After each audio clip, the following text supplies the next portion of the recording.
Well, welcome. Thank you all for joining us today. Today marks a major milestone for us. After 3.5 years in the making, we are finally ready to unveil the Iroko Restoration Project in Cameroon as we list the project on Vera and open it up to project funders to secure future carbon credits.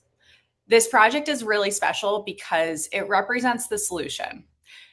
You're probably here because you care deeply about climate action, conservation, communities, biodiversity, and you believe the climate crisis calls for immediate action and a strategic plan. What you are about to see and hear today is going to change the way you think about reforestation projects.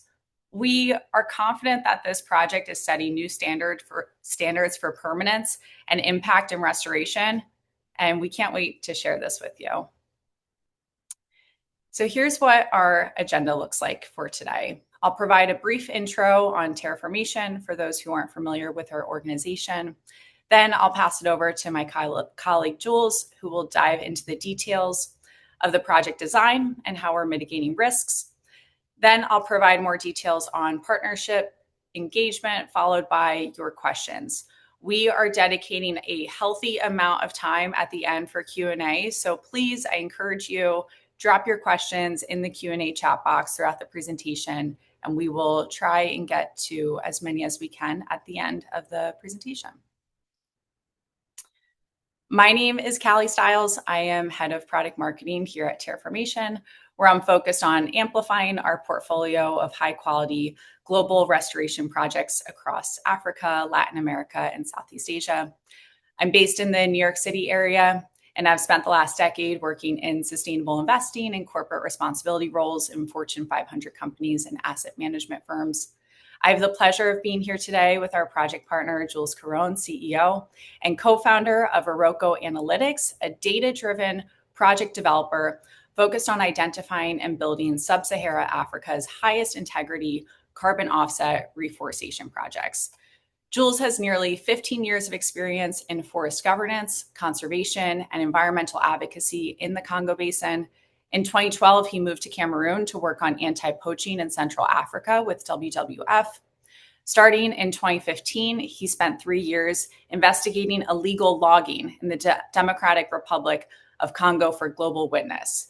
In 2018, he moved to the Central African Republic to work on human rights with Oxfam. In 2021, he decided to leverage his experience in the Congo Basin and the NGO world to build Iroko Analytics, a bankable project developer that delivers financial value. Jules's approach is simple: to link the significant talent and opportunities in sub-Saharan Africa with the international carbon market by building the continent's lowest risk, highest impact carbon projects. His approach has been vetted by the startup accelerator Techstars, by African climate venture fund Holocene, and of course by Terraformation through our rigorous Seed to Forest accelerator program. Before we dive in, we'd like to understand what your primary motivation is for registering for this webinar today. What brings you here? Are you a carbon buyer assessing nature-based projects, looking for investable restoration projects in Africa, work in the carbon markets or climate space and simply want to learn more? Or maybe there's another reason that's not listed here. So feel free to take a vote. You should see it pop up on your screen.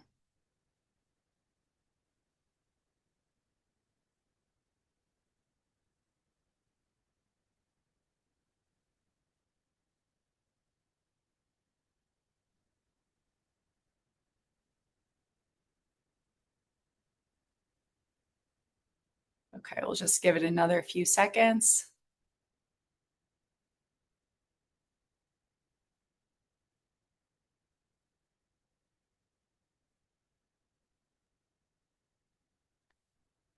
Okay, I think we can probably close out the poll. Okay, love it. Thank you for sharing what brought you here today. It's inspiring to see so many of you in the climate space or looking for carbon projects, as that's exactly what drives our work at Terraformation. So let me introduce who we are and what we do here at Terraformation. It's pretty simple, actually. We at Terraformation are on a mission to scale up the restoration of native biodiverse forest in order to slow the climate crisis. We are a global reforestation project developer operating in 18 countries with 68 active projects. Over the past 5 years, we've planted more than 5 million native tree species, built a team of nearly 100 worldwide, and received close to a dozen awards recognizing our progress and impact. We provide local forestry partners with access to capital through the voluntary carbon market.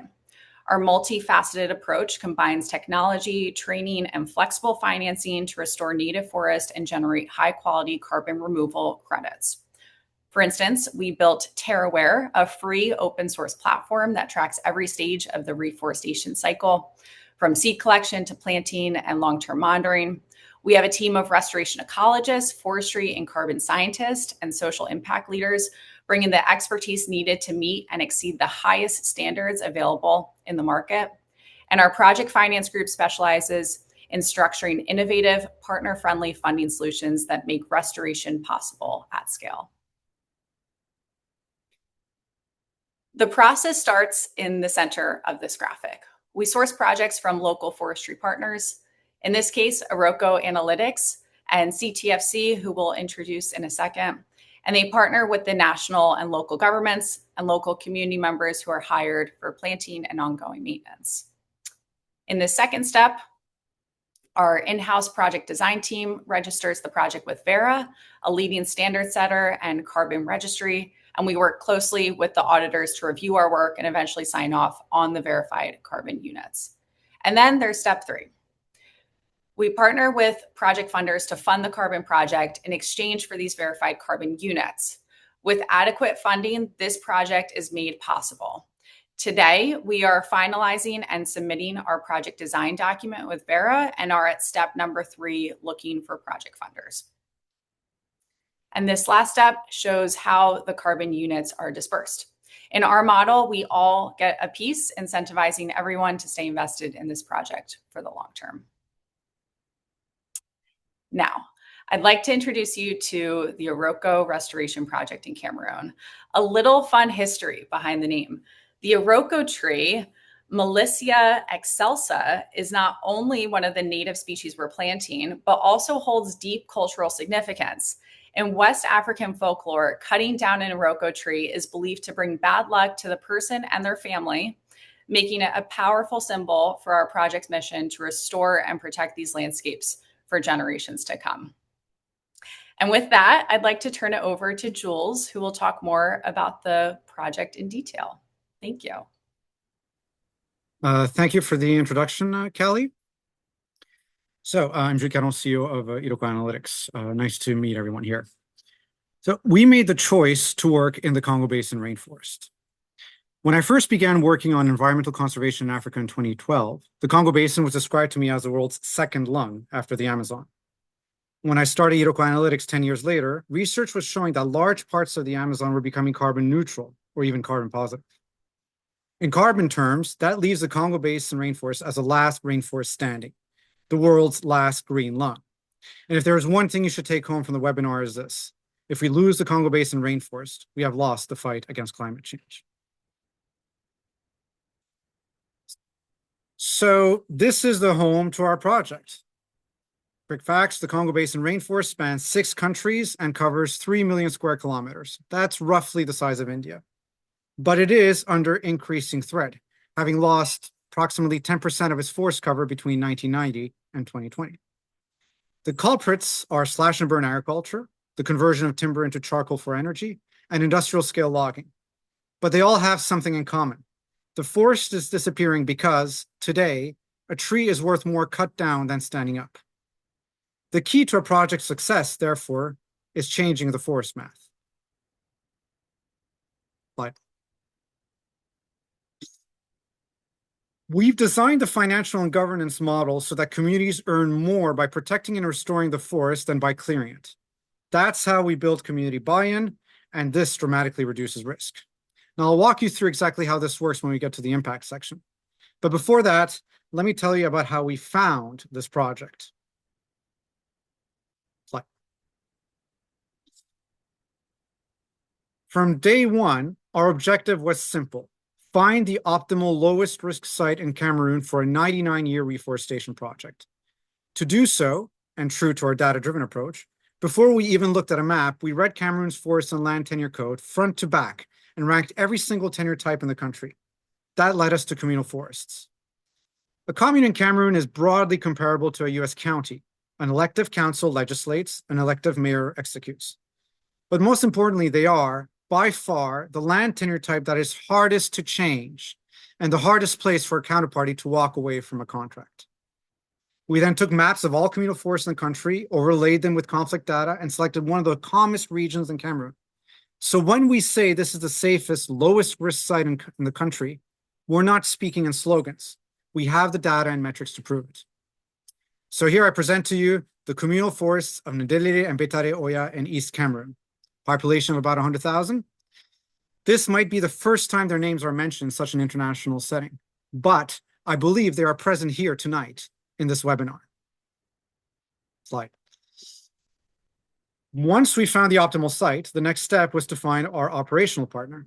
We can't do this alone. So, true to our data-driven approach, we set out to find the optimal partner. This led us to the Centre Technique des Forêts Communales, the Technical Center for Communal Forests, CTFC in French. They have reforested over 15,000 hectares, have run programs for the FAO, the European Union, and have been audited by KPMG.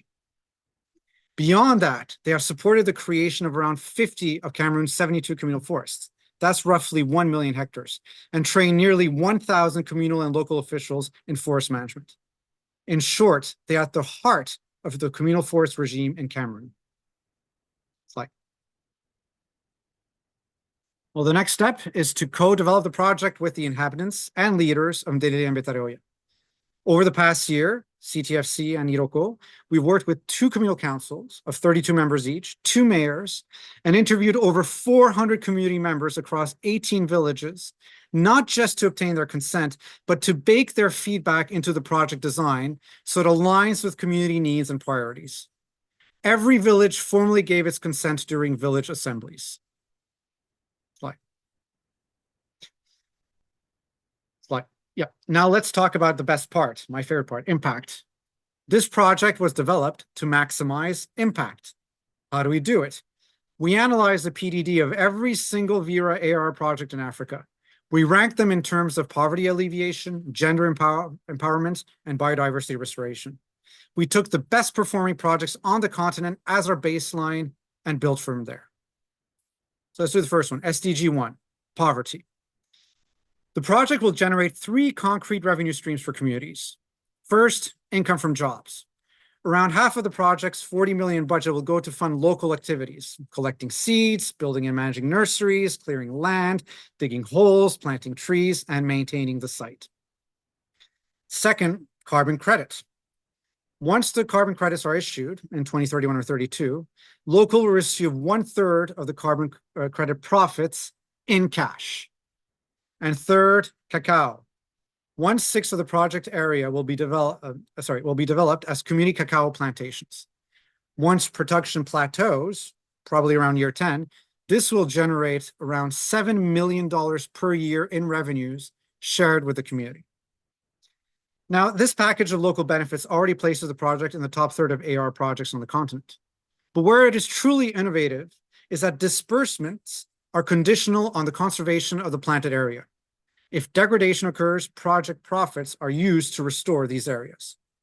So in other words, the cash beneficiaries, specifically the communes, the affected villages, women's associations, and obviously the cacao farmers, receive a windfall because the forest is kept intact.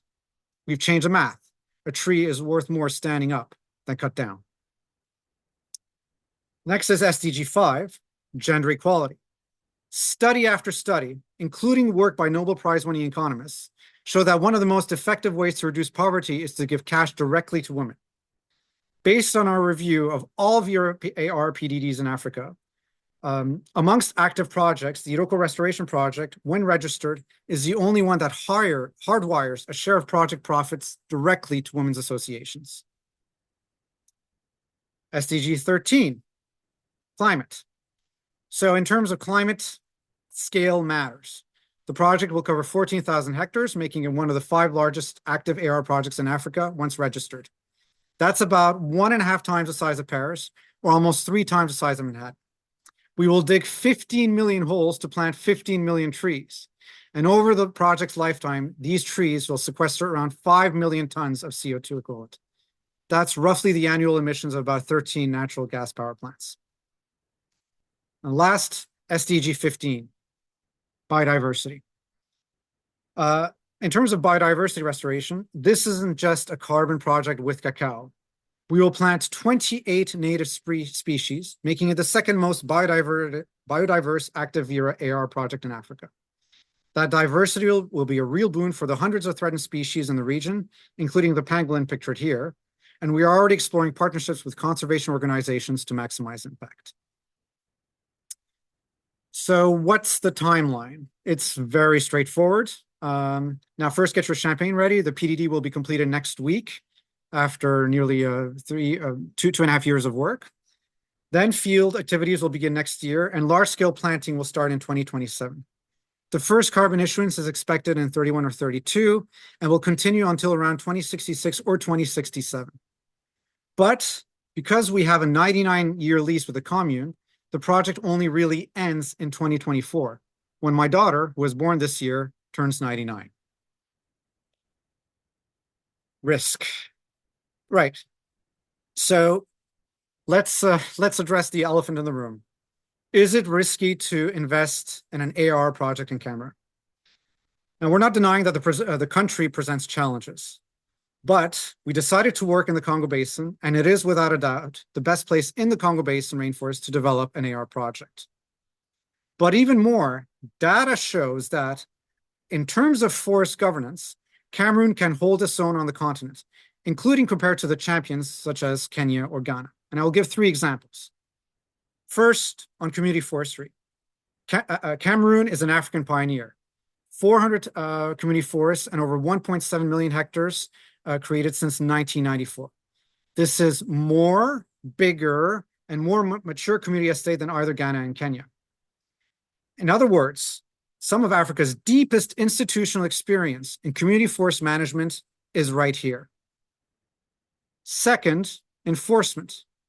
This is interesting. Cameroon has the most institutionalized model of independent forest monitoring in the Congo Basin, arguably Africa. Civil society observatories organized under an ISO certified system conduct missions that routinely trigger investigations by the Ministry of Forests. And anecdotally, last time I was in Cameroon this summer, we got lost in the forest at night. We came across some illegal loggers who were being arrested by MINFOF officials, Ministry of Forest officials. There is no equivalent ISO certified CSO-led monitoring system embedded in enforcement in Ghana. And third, this is not just anecdotal. The European Forest Institute's Forest Governance Index shows that between 2007 and 2022, Cameroon made significant, steady, quantifiable progress. It now scores amongst the highest in Central Africa on stakeholder participation and ranks highest among those assessed in Africa in terms of compliance and enforcement. So yes, Cameroon is a frontier market, but in the specific niche that matters for a project like ours, community forestry and forest law enforcement, it is an advanced and well-documented governance environment in Africa. Other aspects, we spoke about risk throughout the presentation, but other important aspects. Our project has been vetted and approved by Cameroon's RED Plus committee, and we have a letter of engagement from the Minister of Environment of the country, which is responsible for Article 6. In terms of biodiversity, we said we selected 28 species, but actually these species were selected in terms of their survival rate based on CTFC previous experience. In terms of monitoring, we will be using Terraware. And I think it's also worth adding finances. Our finances and CTFC's finances are transparent. And in the case of our implementing partner, been audited with flying colors by KPMG. So before heading back to Cali, I want to thank everybody at Iroko, everybody at CTFC and Terraformation for all the hard work in getting us that far. Thank you. Thank you, Jules, for walking us through the project's impact and approach. hope you're all as excited as we are to introduce and launch this project today.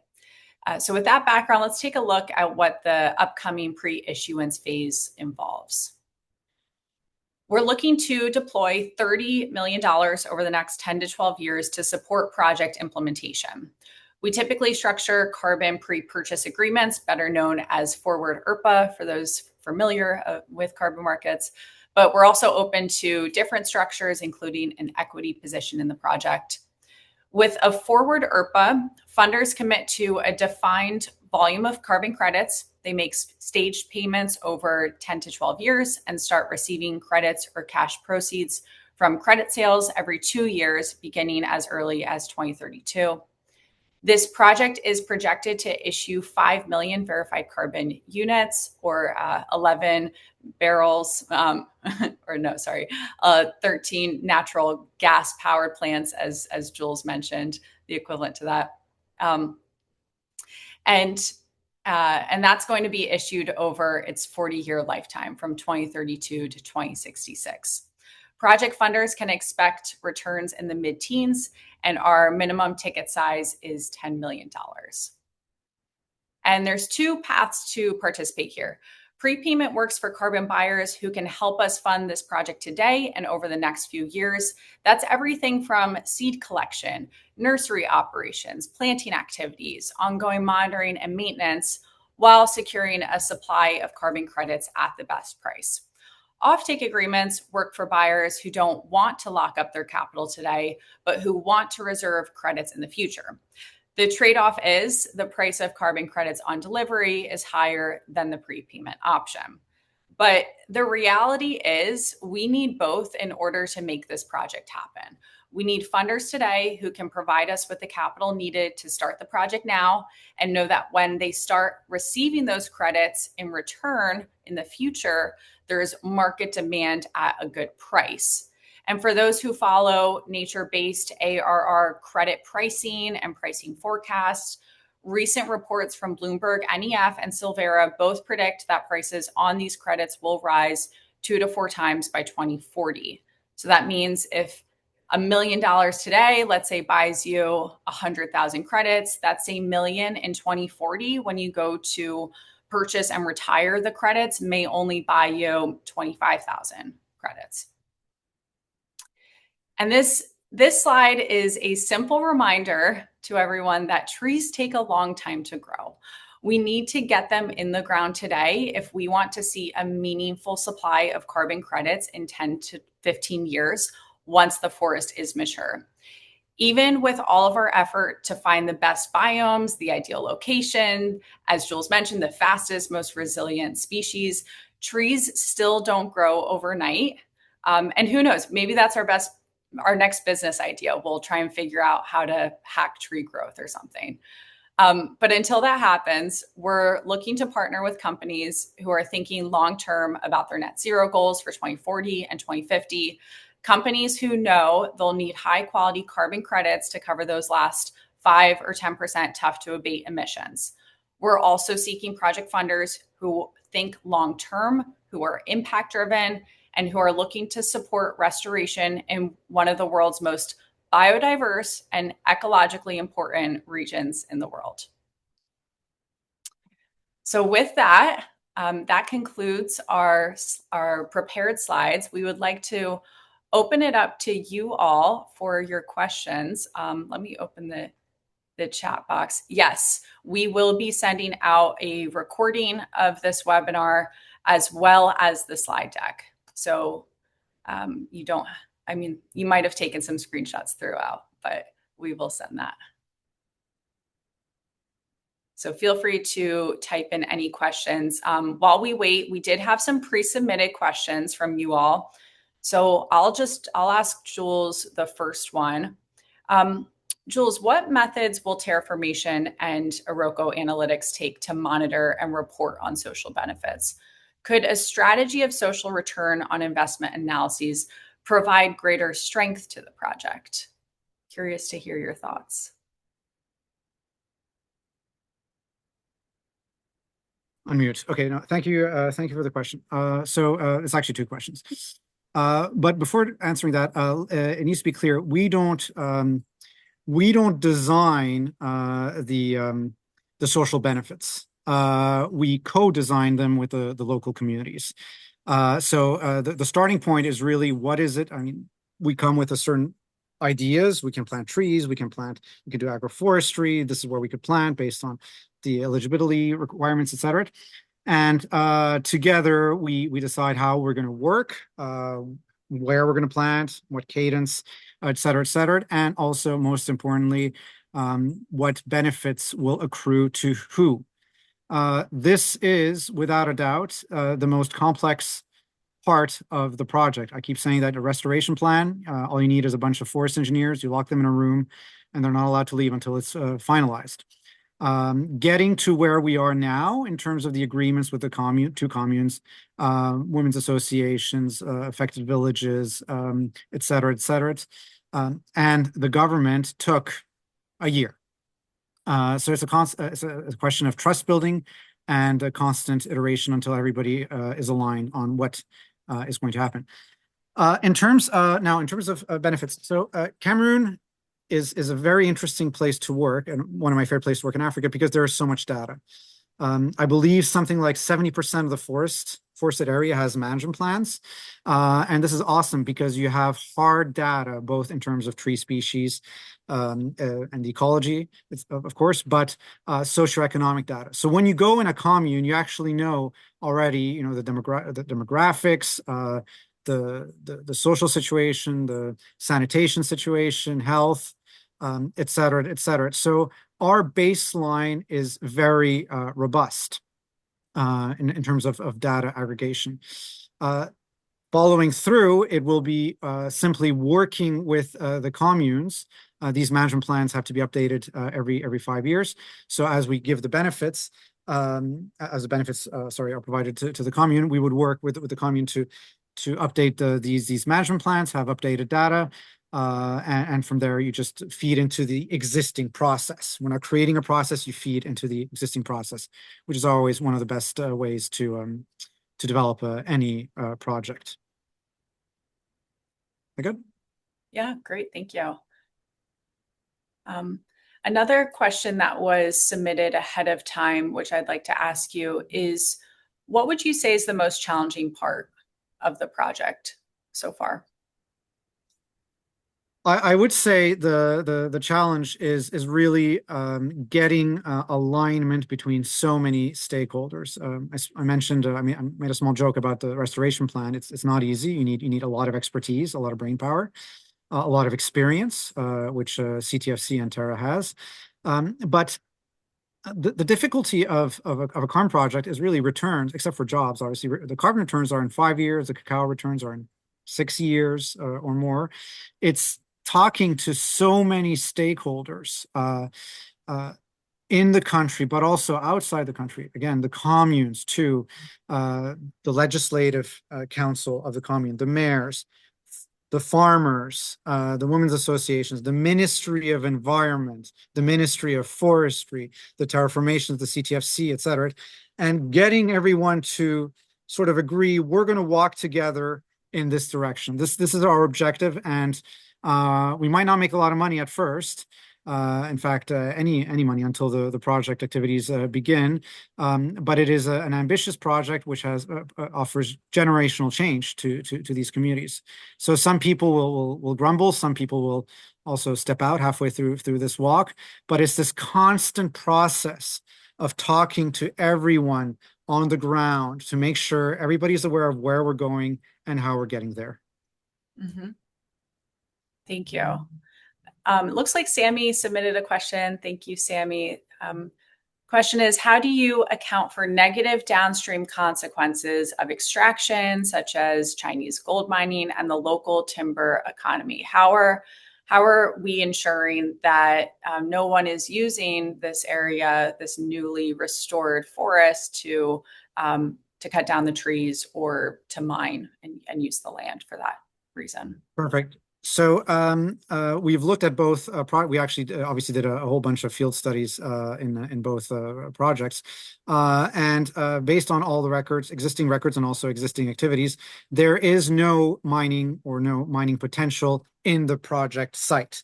There's mining outside, actually outside of the commune, but that is something that both the local stakeholders and the ministry has said is not foreseeable. In terms of local timber economy, that's actually a good question. So all the communes have what are known as a forest management plan. And within the forest management plan, you basically say this part of the forest is going to be agroforestry, that part is going to be timber production, that's going to be conservation, and that's going to be protection. So these are then these are classified. The legal term is they're classified in terms of in terms of land use, not land tenure, land use type. And this is baked into the forest management plan, which is a legally binding document for the commune, but also enforced through the various ministries, especially the Ministry of Forest.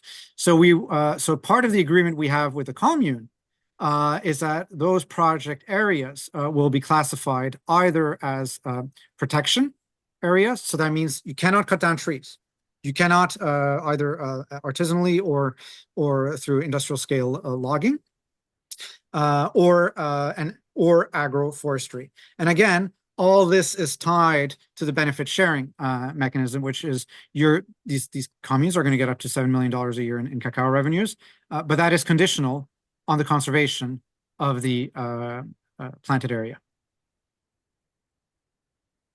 Thank you. It looks like another question came in. How do you plan for the development of seedlings in the nursery? I know restoration for healthy seedlings is important. Could you talk a little bit about that? So the seed collection part of the project and budget is probably the part of the budget which we have spent the most amount of time looking at, really going into the nitty gritty, as in who goes where, when to do what exactly. And we've created maps of like, well, you have to drive 500 kilometers here on that season and drive back to bring back the seeds, et cetera, et cetera.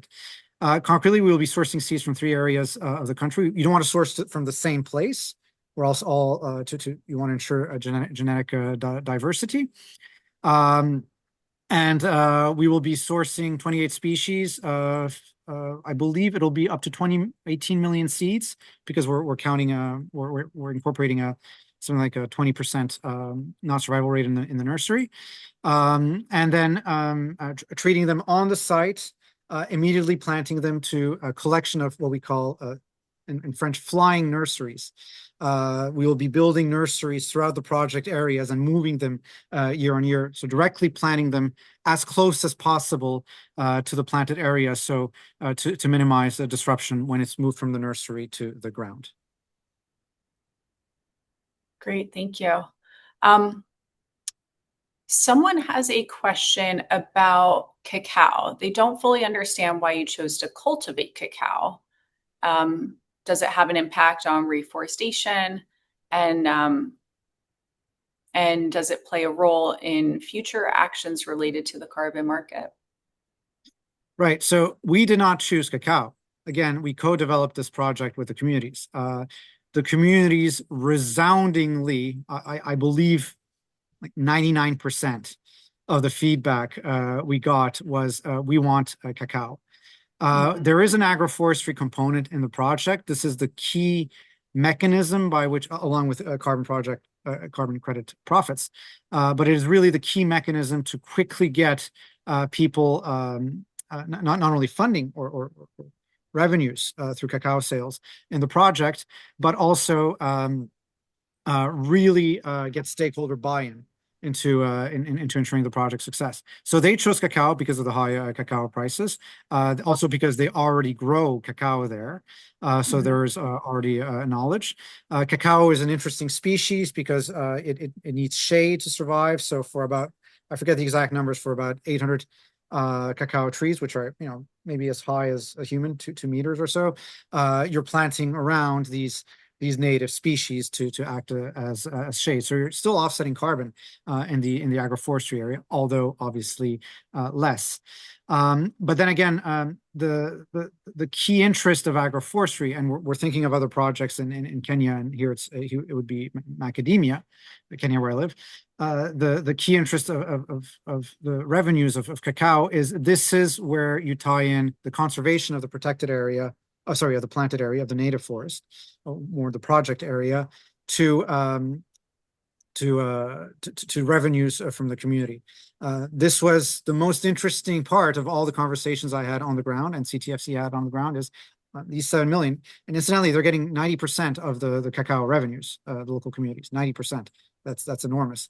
All these revenues are yours as long as the planted area is protected. I should add just one other thing. VERA methodology requires you to plant only in areas which have been deforested more than 10 years ago. The new EUDR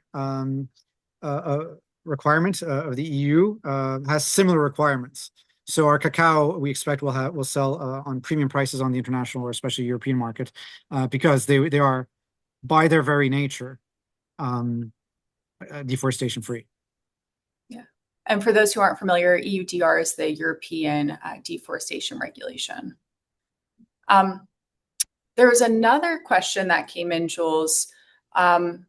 Maybe it's, I just lost it. This is related to, here it is. If there's regulations of forming community forests in Cameroon, and the question is about the land tenure system, which I know you've touched on briefly. The questions are, who owns the carbon rights? Is it the community or the government that confers those rights to them? Could you talk a little bit more about carbon rights and land tenure? Right. So land tenure in Cameroon is complex, but complex in a good way because it is so codified. Kenya is also very complex, but in a different way because there is actually not a lot of data, and often the law is unclear. That is not the case in Cameroon. In Cameroon, 97% of the forest is owned by the government through various land tenure types, logging concessions, natural parks, forest reserves, agroforestry concessions, et cetera, et cetera. These are very well designed, and they've done Cameroon has done a phenomenal job mapping all this. I mean, you really literally go on the website of the Ministry of Forest, and you have clear boundaries for most of the forest land. Carbon legislation. So we picked communal forest, as I said, because it offers the highest security, tenure security. It's very difficult to declassify a communal forest. It basically, amongst other, requires a presidential decree. And we've looked back all the way to the 80s. We can find one example of something like this happening. But it's also the most difficult for a counterparty to renege upon because it's the communal council which would have to cancel the contract, and most members of the communal council will be beneficiaries of the project. And then on top of that, this needs to be validated by the Ministry of Local Development. So the communal council cannot do illegal acts. Basically, they cannot illegally renege on a contract. So we read the forest code and really mapped out all tenureship. This is the most secure land tenure type for a carbon project in all of Cameroon. In all of Cameroon.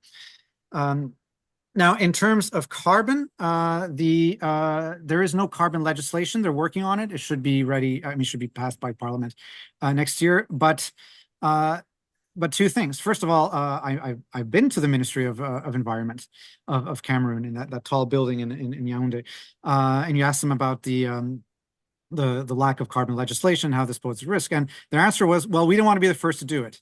We wanted to look at Kenya, we wanted to look at Ghana, maybe Tanzania, see how things work out for them, learn lessons, and then do the carbon legislation, because we wanted to do it right. But they do have a carbon strategy. on which the legislation will be based.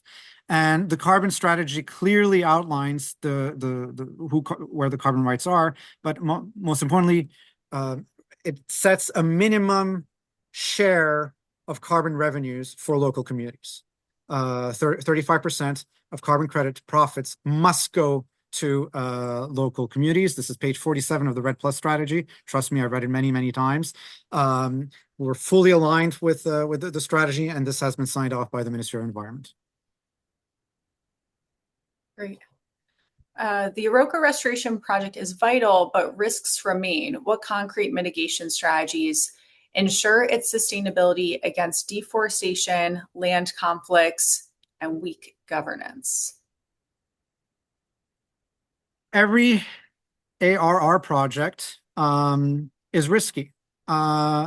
The failure of AR projects to some degree can be attributed to you didn't plant the right tree, but I think multiple studies have shown that the biggest risk really is lack of community buy-in. So the question is, did we do everything we possibly can to minimize risk as we develop the project? And this is a resounding yes. Every single thing you can think of to reduce risk while selecting a site and developing a project was undertaken. We've read, I mean, I have experience in the Congo Basin. CTFC has experience with 50 communal forests in the country, so does Terra. So it was risk minimization was baked in from really day one. Like, let's do a project.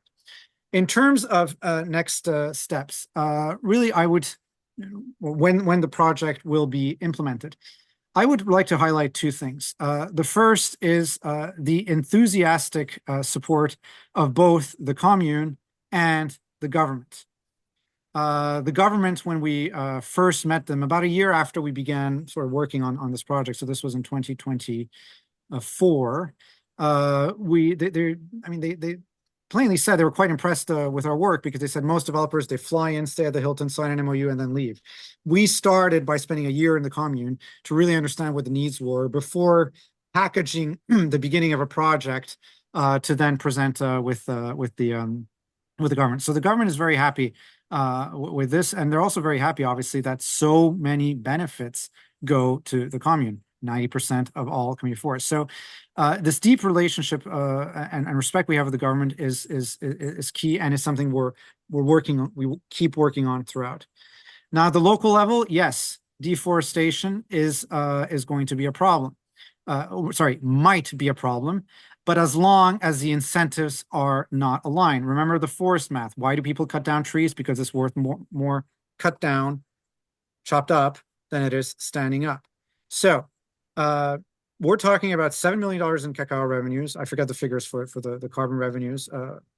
That's going to go to four stakeholders. Well, actually more than four categories of stakeholders. It's going to go to 2 communal councils, which are going to use it for infrastructure projects.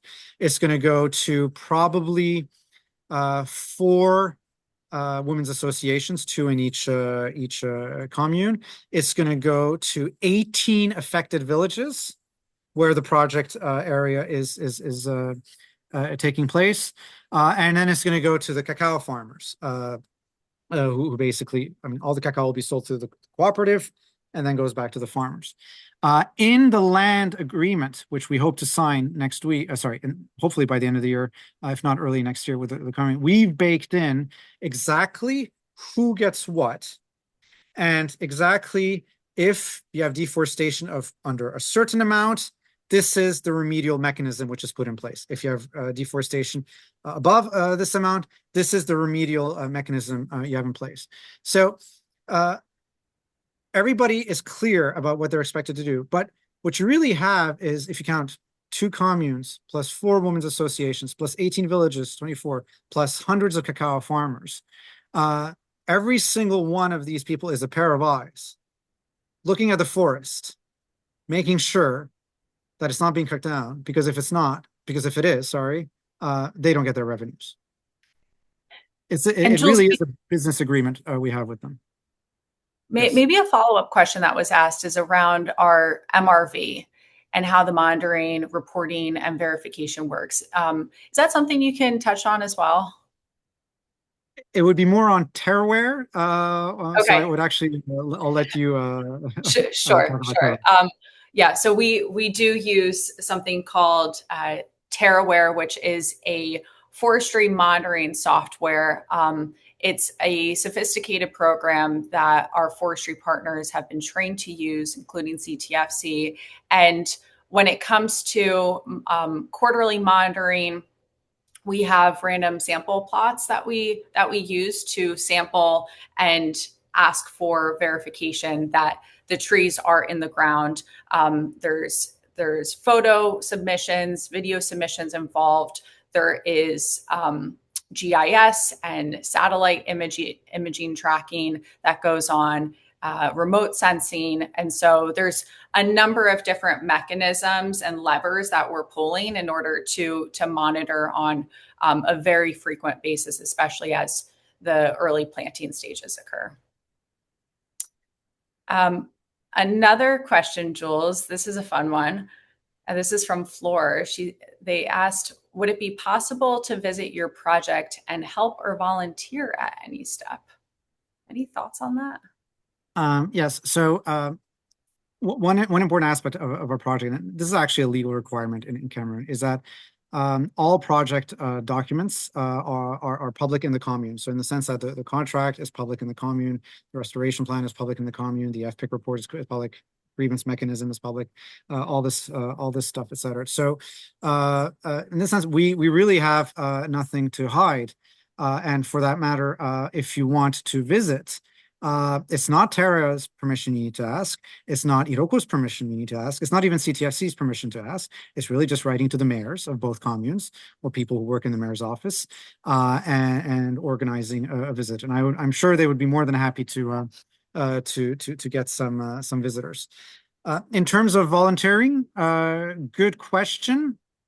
It really depends on what it is you can do. As I mentioned on a couple occasions, there is so much talent in Cameroon. I'm always blown away by the quality of the people who work in NGOs, who work for the government, etc. They know their stuff. They know the law. They know the processes, etc., etc. So I actually think that in a way the project is in better hands if it is run by these experts as opposed to us externals. That said, any support we can get in getting this project funded would be greatly appreciated. Great. There's it looks like the question was answered about Terraware. So if Terraware, the question was, is Terraware proprietary or is it a collaboration-based platform with other AR investments? How can we engage in it?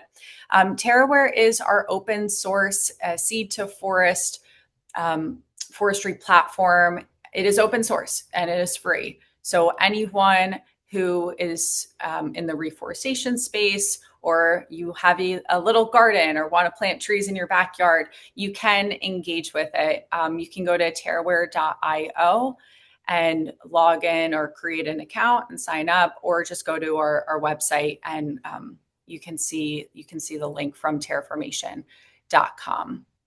Another thing I'll mention is we have a funder portal as a feature on Terraware. And so for the project funders for this Iroko project, as progress is being made, as the plants are going in the ground, the seeds are being collected, the nursery operations are being set up, we're issuing carbon credits, we're addressing any challenges and mitigation plans.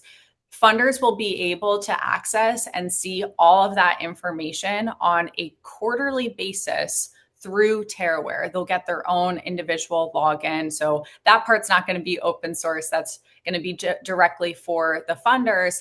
And then we're collecting a ton of metrics right now, again, from survival rates to the amount of hectares restored, to income and gender equality of jobs. we're collecting all of this information throughout the project, and we're reporting it on TerraWare. And so if you are a funder, if you're maybe a corporation that likes to publish an annual impact or corporate responsibility report, or if you're an intermediary and looking to resell carbon credits, all that information, all those metrics, photos, video evidence, et cetera, will be available to you also via TerraWare. Okay, let's see what else we have. Okay, one question is around Cameroon's Vision 2035 development strategy and the environmental ministry, that's MINEPDED. I know you're familiar with that organization, Jules, formally promotes sustainable land use, reforestation, and agroforestry. And there are active efforts to strengthen local forest governments and community-based management. How does this vision impact the current project? Jules, this is maybe a question for you. I know our project is completely aligned with the Ministry of Environment's goals, the national forestry policies and plans that they have. It has support from Cameroon. We have a letter of approval and letter of endorsement on the project. But is there anything else you'd like to say on how our project aligns with Cameroon's Vision 2035 and their forestry goals ahead? So I haven't read Vision 2035 in a while, and apologies if I forgot the key elements, but a couple points I think should be said. The first is this project is located in what is known as the permanent domain. Remember I said land tenureship in Cameroon is complex. One of the way they categorize land tenureship, or one of the first form of separation of different types of tenureship, is the permanent domain versus the non-permanent domain. The non-permanent domain, as the name suggests, is forest which you can transform into non-forest. So this a good example would be mining or certain types of agroforestry activities, not all, but certain. So our project is in the permanent domain, which means it is a domain, is part of the forest which always permanently has to be forest. And this was actually one of the first talks we had with the government, is ensuring that the project will be located in an area of the permanent domain which is degraded to support them in reaching their restoration efforts. That's number one. Second aspect of the question is local communities. So working with really at the communal level. So every forested commune has what is known as CFC, cellule de forêt communale, like the communal forest cell, I think. They are the ones who are responsible for managing the communal forest, obviously. So I believe CTFC has built 20 of the country's 70-odd CFCs, which is already an impressive figure. And as I said, they've trained over 1,000 local community officials, including CFCs, in how to do forest management plans, et cetera, et cetera. So while we will not doing capacity building as it is commonly understood, which is a bunch of workshops with a whiteboard and all that, and then you go home, we will be working very closely with the CFCs of both Ndele and Betareoya, who, by the way, were created by CTFC throughout the duration of the project, and the team of the CFC, to ensure that they have that they keep developing their ability to effectively manage their forest. Great, thank you. I know we have about 5 minutes left, so feel free, again, the group here, to keep asking any questions, and we'll try and address a couple more. I did see one question come in. This was a pre-submitted question around private sector partnership, if any have been developed, how they're structured to ensure farmers' benefits. Or, Jules, if there's other partnerships you'd like to touch on. I believe we have partnerships with World Wildlife Fund, and other NGOs, Rainforest Alliance, when it comes to different aspects of the project. Are there any you'd like to call out or mention to the group? I think you listed we are well. First of all, we're constantly on the lookout for partnerships. We talk pretty much to everybody. Sometimes we get something formal can come out of it. Sometimes we determine that we're not necessarily aligned on what it is where it is we want to go. But yes, it would be the two you mentioned really are the key ones that will impact the project at this time. But I might as well mention here we are in the lookout. So 70 sorry, 85% of the project area is native forest restoration, 28 species. This will significantly improve the biodiversity of the region. All these animals which disappear will slowly start coming back. So we haven't actively looked for partners to develop conservation programs in these areas. It is something that we are meaning to do. And again, the effect will only be seen in 4 or 5 years, so we have time. But if anybody in the call here has ideas of who would be an ideal conservation partner for these areas, please do let us know. Yeah. I'm going to ask one more quick, like 30-second answer, and then I'll wrap up here. Climate change. I know we've talked about different risks, and I know you've somewhat addressed this, but is there anything else you'd like to mention about climate change? Is that going to affect the project site at all? Yeah, so this is by coincidence. It wasn't by design. But a couple of years ago, I saw in a peer-reviewed journal. You often have these maps of the world on how temperatures will change, precipitation will change with climate change. And a similar map was developed for the Congo Basin rainforest. And again, it wasn't by design, but by coincidence, the project, both Betareoya and Derere, is being developed in areas which will be amongst the least impacted by climate change in the Congo Basin. So good Amazing. happenstance. Love that. That's amazing. Okay, with that, I think we can probably close out. This is a little cliche we want to leave you with. I'm sure you've all heard of it, but the best time to plant a tree was 20 years ago, and that second best time is today.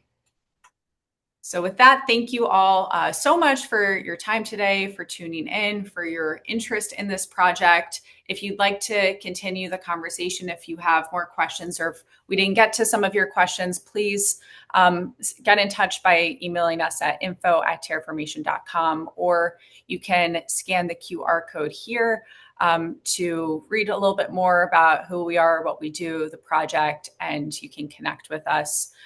You could also go on to terraformation.com. And lastly, before you go, we'd really appreciate your feedback on today's webinar so we can keep making these sessions better. A quick survey will pop up automatically when we end the Zoom. So if you have 30 seconds to spare, we'd love to hear your thoughts. Last quick slide. Of course, we have to show our disclaimer slide. You all know legal requirements. So with that, thank you again, everyone, and have a great day. Thanks, everyone.